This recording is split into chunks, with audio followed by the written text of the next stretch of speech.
What's happening around the world and what's happening here at home? A very good evening to and welcome to Primetime News. I'm Sandra Ferdinando. And I'm Arundhati Mudanayaka. Let's start off with a look at the stories making headlines this evening.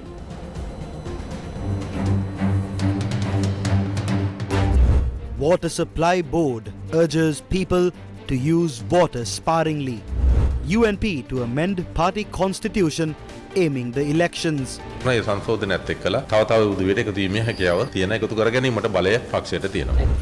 meets Sri Lanka Podujana Peramuna regional heads. What happened to the Aswasama and Samurdhi funds?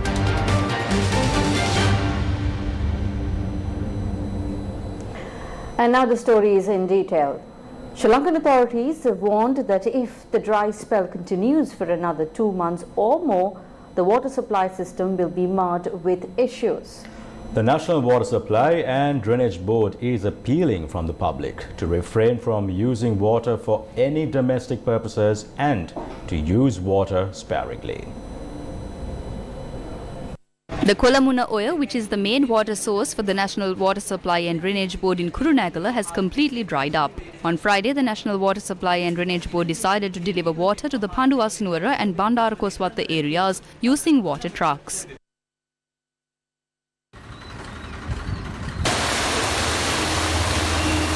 We are attempting to provide water to the entire city for several hours. Our team is at a water source that is far from our intake and are laying the pipes. We believe this water will be sufficient for a few days. If we get water from the Dadaroya project, we will be able to provide water to the area without an issue. The National Water Supply and Drainage Board has said that the water capacity at water bodies operated by them had dropped to 50%. On Thursday evening, the National Water Supply Board, the minister and officials spoke to reporters on the present state of affairs.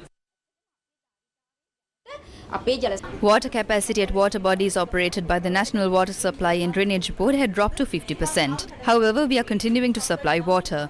We have only dropped the supply by around 9%. The Labugama and Kalatuava water bodies have sufficient water for 2 months. We will manage the water supply with that. The Ambathale and Biagama water plants will be maintained, and then we can have a continuous supply of water for the Gampaha and Colombo districts. At certain water supply systems, we are releasing water as per a schedule. We will limit the hours of supply based on the capacity. We need to manage the water supply, and that is why we are addressing the media as well to request the people to use water only for essential purposes.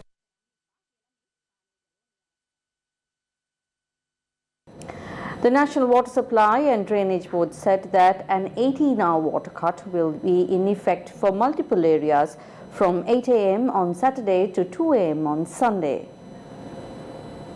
The National Water Supply and Drainage Board said that the supply of electricity to the Ambathale water purification plant will be suspended due to essential maintenance of the Ceylon Electricity Board, and thus the supply of water will be suspended for 18 hours for the following areas. The municipal council areas of Colombo, Dehiwala Mount Lavinia, Kotte and Kaduwala, urban council areas of Maharagama, Boralasgamuwa, as well as Kotigawatha Mull area of Pradeshya Sabha area along with Ratmalana and Katubadda will be affected.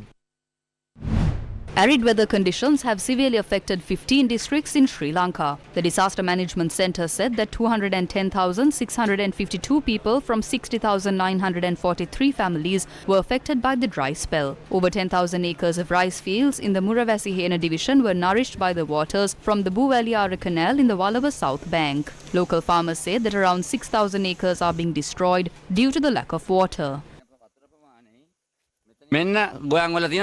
This is the fate of the paddy fields. 3,000 acres are like this. This situation arose due to the lack of water. It's been 11 days since the Samanalvava water was released. 5 areas received water, except for the Maruvasihena division. We demand compensation for the damages. General Secretary of the United National Party, Palitha Rangemandara, said that the UNP constitution will be amended to pave the way for Ranil Wickremesinghe to include anyone in his camp targeting the upcoming presidential election. Meanwhile, the Samagi Janabala Vega said that the country needs a government that can build the country. The working committee of the United National Party met on Thursday and discussed the party's future program. The party constitution will be amended to allow to include anyone and any other group during an election campaign. Following the amendment, more will join with us, and then the party will have the power to do so. The presidential election will take place next year. The UNP will take necessary measures to face what happens next year at the convention. Minister Manushananakara said that more reforms are expected. The economy will develop by the next year and we will move away from the negative status. The country will be strong again by August or September next year. The anti-corruption bill will be presented to ensure complete transparency. All commissions will be strengthened and the parliament will also be strengthened to call for an election and elect whom they want. However, the Samagi Jana Balawege said the government has no right to govern the country. This government has no right to govern this country. They have ruined everything and only a new government can build the country. There is no faith on them. The international community views them as those who loot the aid. Can they govern a country while fearing the elections? They are afraid of the polls. They can only remain for one more year. Sri Lankan President Ranil Wickremesinghe met with former local government heads of the Sri Lanka Podujana Peramuna on Friday at the President's office. Former local government heads of the Sri Lanka Podujana Peramuna were accompanied by SLPP General Secretary Attorney at Law Sagara Karyawasam for a meeting with the President at the President's office. The primary focus was the local government head, who are candidates at present. They have been engaging with their communities before entering politics. At present, due to their candidacy, they are not able to serve their constituents due to legal issues. If there is no election taking place, we want that legal barrier lifted. If not, call for an immediate local government election. That was our request from the President.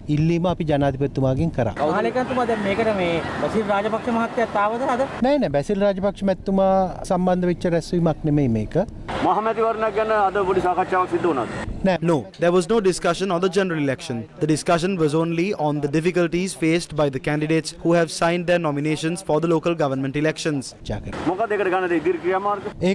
next course of action is now up to the President. We have voiced our problems. The President is said to opt to the best decision that can be taken legally or with the intervention of the legislature.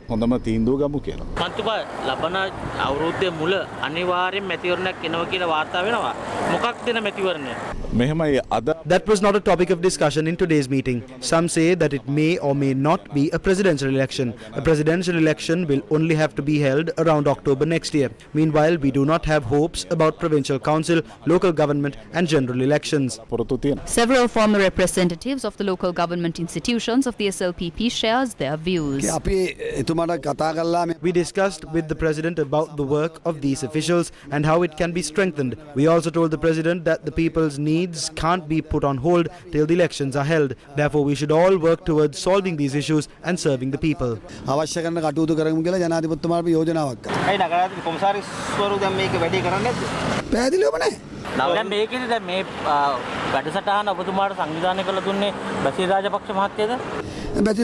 We requested Basil Rajapaksa to get a meeting with the President. He honoured our request.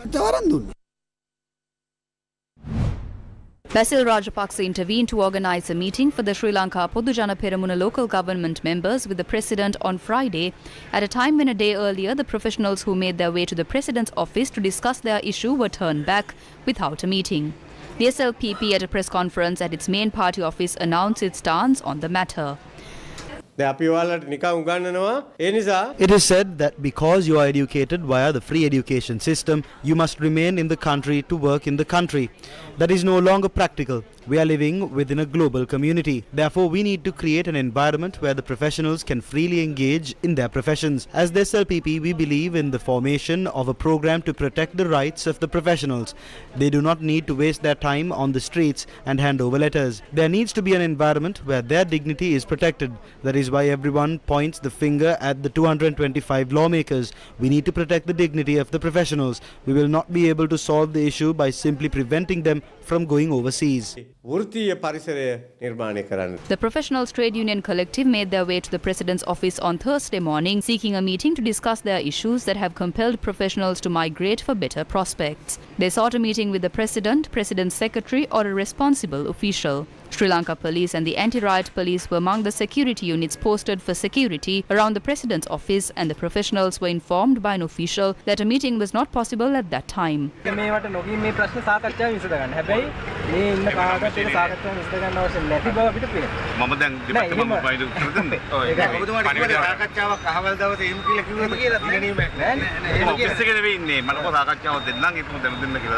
Thereafter, the Professionals Trade Union Collective dispersed. Chief Executive of the Samagi Jana Balawege, Ajit P. Pereira, commented on the incident involving the Professionals Trade Union Collective. When the professionals arrive to discuss their professional issues, they are met with armed police and military units as well as the anti-riot squad. What is the answer to this issue? There needs to be trust with the professionals. Yet, what is the process adopted by the government? They insult the migrating professionals and their families. They label the migrating professionals as traitors. This is taking place in an organized manner. Instead of meeting with them respectfully, they are considered as terrorists, and the armed forces as well as the anti-riot squad were summoned. They are trying to portray that the doctors are a group against the country. At the same time, government-sponsored speakers elaborate on the process of arresting these professionals. The President must produce a program that would secure the future of the professionals, their families and the whole of Sri Lanka. What is the plan of the present government and the President in building the economy? සුරක්ෂිත වන වැඩපිළිවෙල ඉදිරිපත් කිරීම. මොකද මේ රටේ අනාගතයේ ආර්ථිකය ගොඩනගන වර්තමාන ජනාධිපතිවරයාගේ ආණ්ඩුවේ සැලැස්ම කුමක්ද?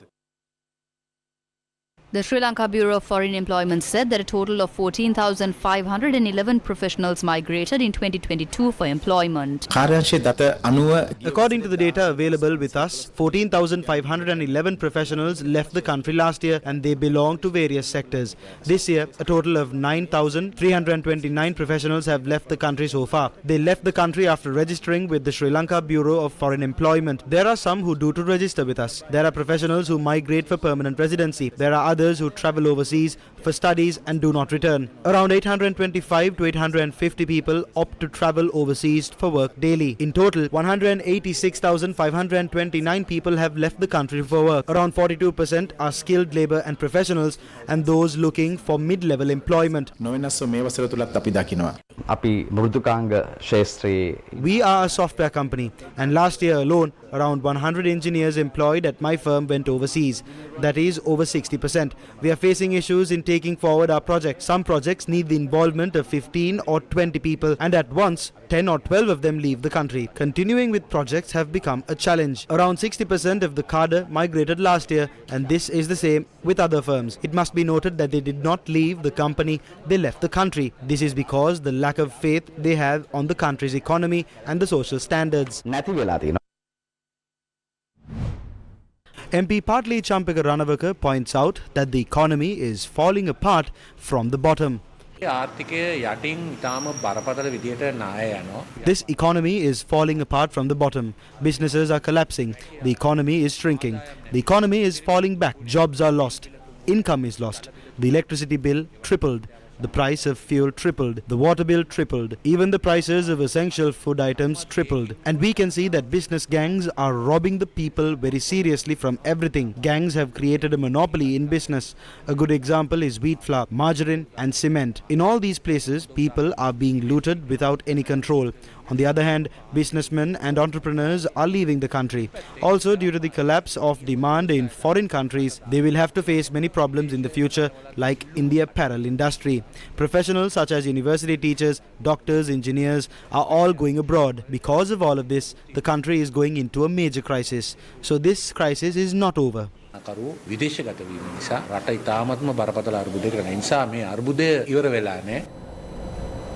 Access to their hometown was a massive problem the people of Mahavilachia in Anuradhapura have been facing for years.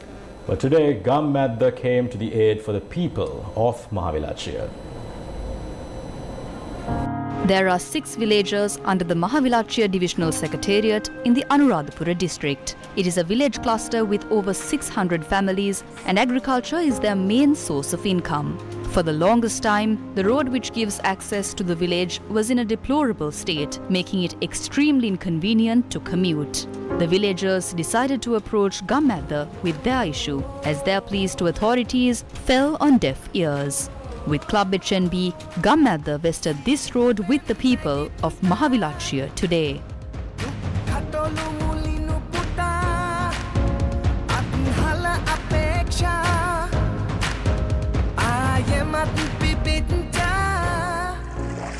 දැන් අද විශාල පිරිසක් එකතු වෙලා ඉන්නවා. මේ කට්ටිය එකතු වෙලා ඉන්නේ ඇයි? මේ ගම්මැද්ද වැඩසටහනේ ආයේ යම් දෙයක් කිව්වොත් ඒ A large crowd gathered here today. Why is that? That is because they know that if Gammadda says something, they stick to their word. The Mahasangha was ready to support this endeavour because we understood that Gammadda realized the plight of the people and wanted to genuinely help them. We invoke our blessings on you. We believe in you. මහා සංඝරත්නයේ හැටියට අපි තව තවත් ආශිර්වාද කරනවා. ඒ කියන්නේ අපි මේ ඔබ අපි විශ්වාස කරනවා. Cultural dance items from the children of Yayahaya village added colour to the event. Mahavilachya Divisional Secretariat Hasini Asara, Gammadda Deputy Leader Yasarat Kamal Siri, Gammadda General Secretary Prasanna Atukorala, Head of Private Banking at Club HNB Michelle De Silva, and people of Yayahaya village participated in the opening ceremony.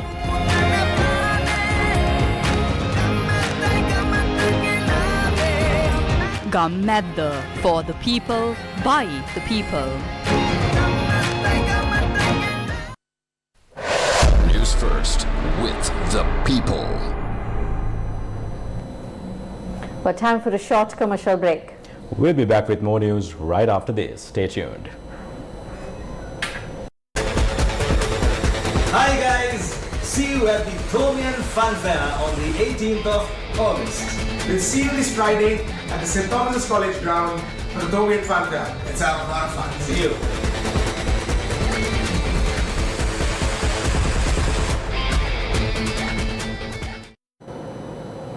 Welcome back. You're with News First.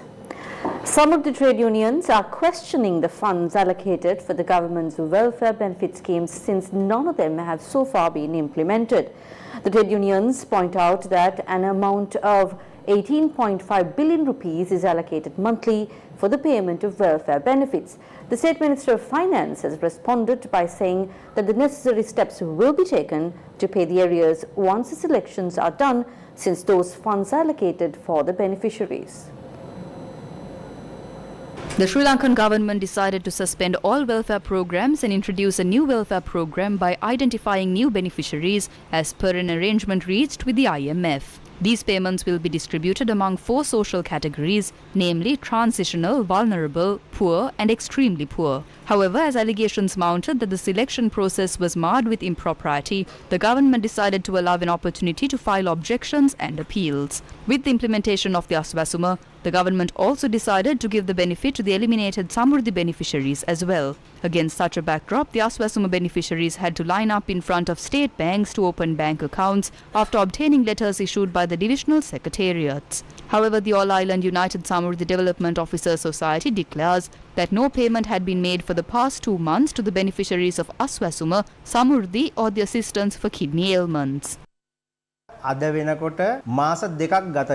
has been 2 months and still a single welfare benefit is not paid. Innocent Samurdhi beneficiaries and the low-income earners are suffering from hunger. 18.5 billion rupees was allocated and spent monthly to provide for the Samurdhi beneficiaries, the beneficiaries who are provided with cancer aids and kidney aids. What happened to that amount for the past 2 months? Where is this money held up? They are trapped and can't implement the Aswasuma. They tried to implement a political project, taking revenge on the people who have lost everything. They are trying to give something the people never asked for.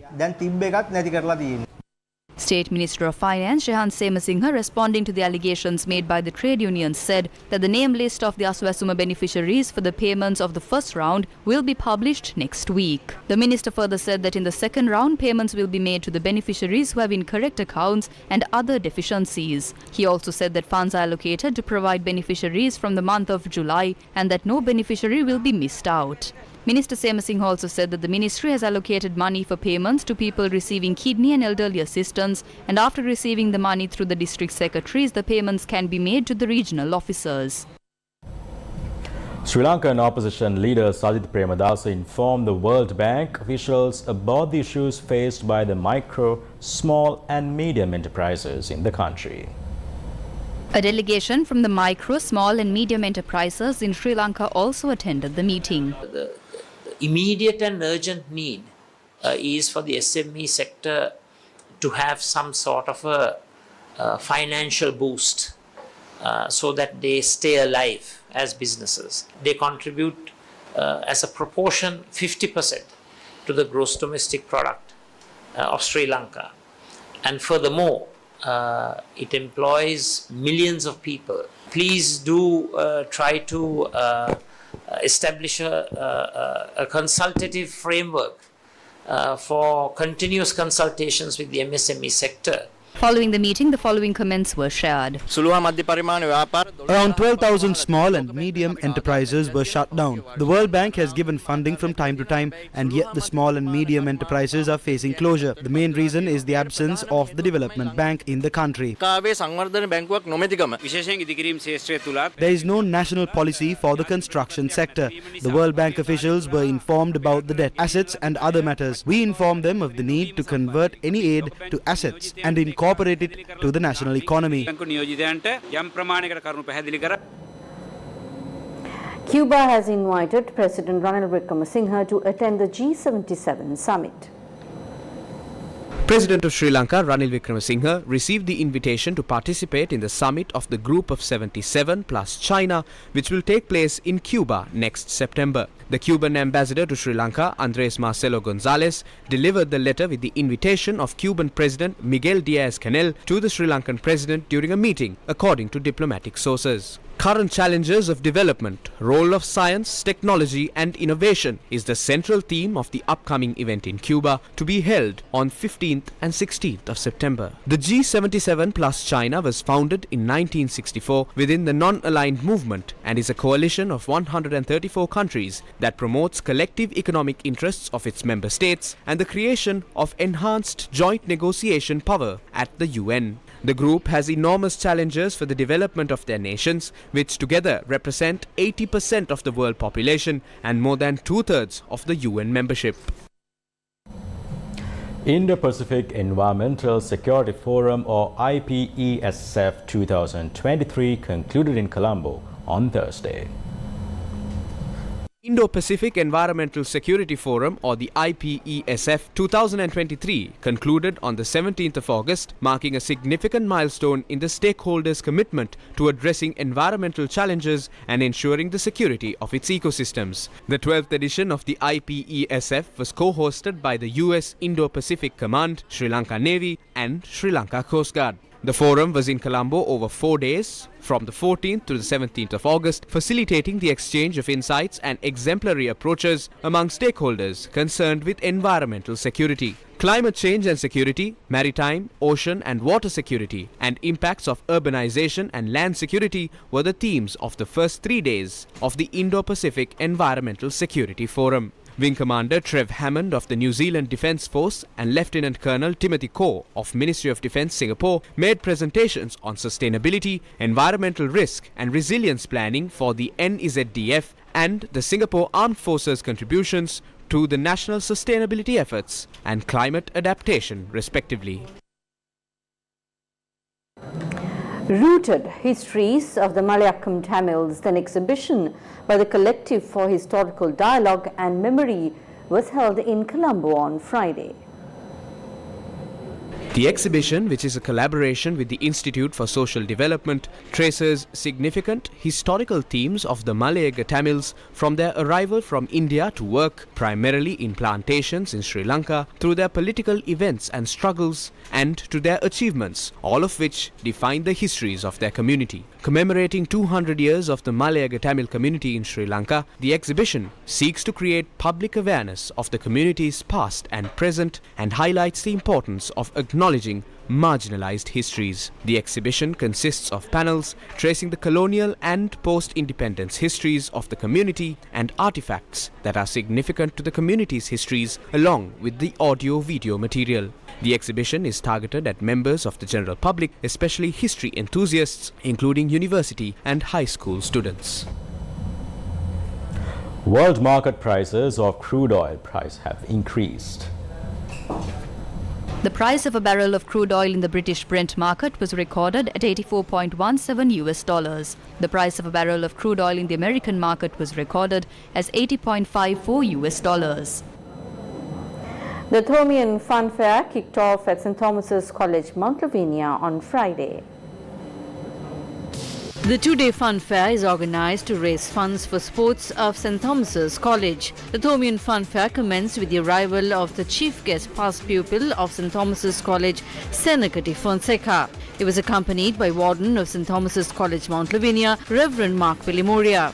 The fair featured an array of vendors, games and live performances. Those who attended the fair got an exclusive opportunity to do screen test in the News First Tech Bus. MTV, NBC and News First are the media partners of the mega event.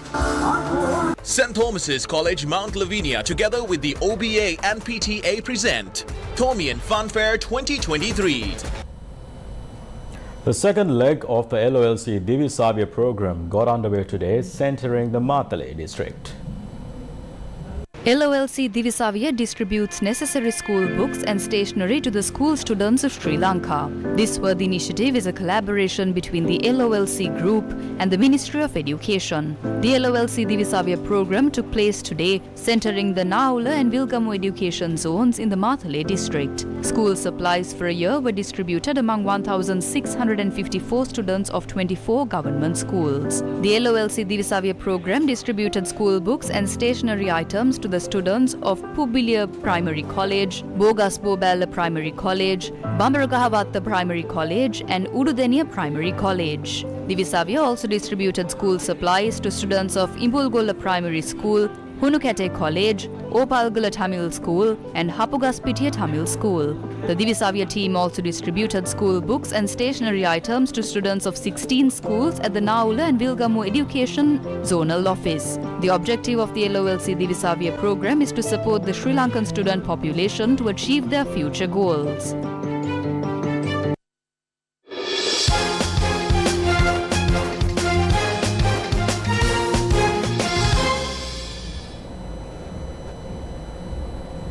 And in sports news, the 2023 Inter-School Rugby League is set to be capped off with an exhilarating finish this Saturday when Isipatana College takes on St. Peter's College in the league decider. Defending champions Isipatana will look to bounce back from their first defeat of the season to Royal College last weekend, with the Peterites gunning to end the season unbeaten and walk away with the title. With this mouth-watering summit clash on the horizon, News First Jama Ratnayaka brings you a breakdown of the two teams' performances so far this season. Witnessed was a recap of the encounters that were held last week as part of round one of the super rounds of the 2023 Inter-Schools Rugby League. With these results coming into play, it is now a two-horse race for the title. That is between the Bamba Brigade of St. Peter's College and the Green Machine of Isipatana College. They will face each other tomorrow on Saturday in a mouth-watering clash to claim their stake as the champion of this year's Inter-School Rugby League. It is also worthy of reminding that Isipatana College are the current defending champions, while St. Peter's College, who are unbeaten throughout this season so far, are vying for their first league title since 2010. With this interesting clash merely hours away, we take a look at how the teams have fared throughout this season. Isipatana College, led by Naveen Kanishka, has been a force to be reckoned with in the school's rugby circuit in recent years. Their impressive run of 19 consecutive wins since 2019 was only ended by the same opponents who defeated them in 2019 Royal College. The highly anticipated Super Round clash with the Royalists last Saturday ended in a slender 5-point defeat with a final score of 22-17. Despite this setback, the team looks locked and loaded to mount one final charge against St. Peter's for school's rugby glory. Isipatana number 14, Rinesh Silva, is the highest point scorer of the season with 77. If Isipatana secures victory on Saturday, it will be their 17th school's rugby league title, only behind Royal College with 21 and equaling Trinity College's tally of 17 league titles. Aiming to spoil the Isipatana party, St. Peter's College will undoubtedly look to play their best rugby of the season to secure their first league title since 2010. The Peterites, captained by Ashane Madugaspe, come into this weekend's clash unbeaten with a dominant 39-0 victory over St. Anthony's College in their first Super Round fixture. Peterite centre Sudesh Jayavikrama is one of the leading try scorers this season with 6 tries under his belt. He will definitely look to bother the scorers once more on Saturday to give his team a victory and win the league title in the process. At the end of the first leg of the Super Round, this is how the points table stands.